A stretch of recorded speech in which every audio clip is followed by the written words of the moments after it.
Napa? Latihan golek duit.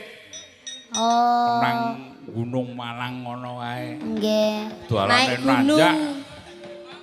Mobil ora kuat njaluk gendong panitia. Sing disurung. Sing njaluk gendong jenengan. Maring dalange. Disurung Pak Dalang. Tak surung. Oh, disurung nggih. Iya, jaman. Ning dhisik kula tesih cilik imut-imut, Bu. Rasane gedene. Tasih itik-itik sakniki nganti otok-otok. Ha nggih. Nggih. Ket mabuk numpak mobil mabuk. Iya. Oh, dadi numpak mobil ya mabuk. Ya mabuk. Dadi buneke kuwi nganti aku nderek. Mas ning aja numpak mobil. Lah kon numpak apa? Dadi rek kon numpak becak. Ya kok angkong to, Mbak.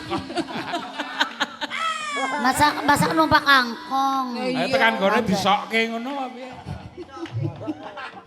Ya, matur nuwun. Nggo gawe tombo kangen Mbak Lian. Nggih. Pokoke Mbak Lian iku siap pokoke nggih Mbak Lian. Wit truko biyen ya wis bebarengan nganti saiki sampean wis terkenal lah, kula melu seneng. Nggih.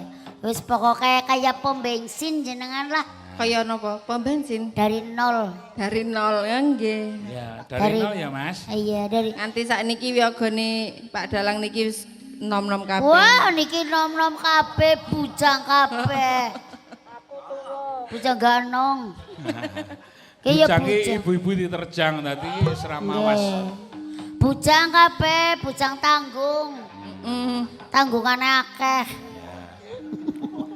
Wira-wira. Nggih, sampun. Nggih, monggo. Nggih, matur nuwun. Pamundutan saking Mbak Redi nika ingkang disuwun Mbak Cita jumeneng. Oh, Mbak Cita, lagune napa? Ayo mengko.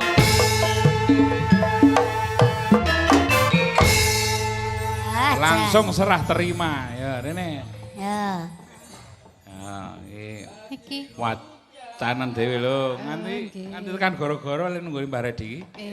Ngersake bajing loncat, mongko kudu Mbak Cita, nggih kudu bajing loncat. Mbak Redi iki nek ana rondo iki sinyale genah. Oh. Oh niki randa.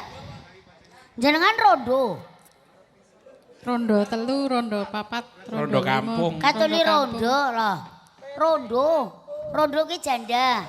Mbak Cita itu janda. Janda apa? Janda kembang. Iya dong. Kembang apa? Kembang api jare. Kembang api. Ya ora bapak belum murup. Tadi disumet ngono langsung muncrat. Nggih muncrat. Oh. Apa nih Pak? Meleleh. Malah jeneng ana meleleh barang kaya lilin. Ya, bajing loncat. Ya. Hae.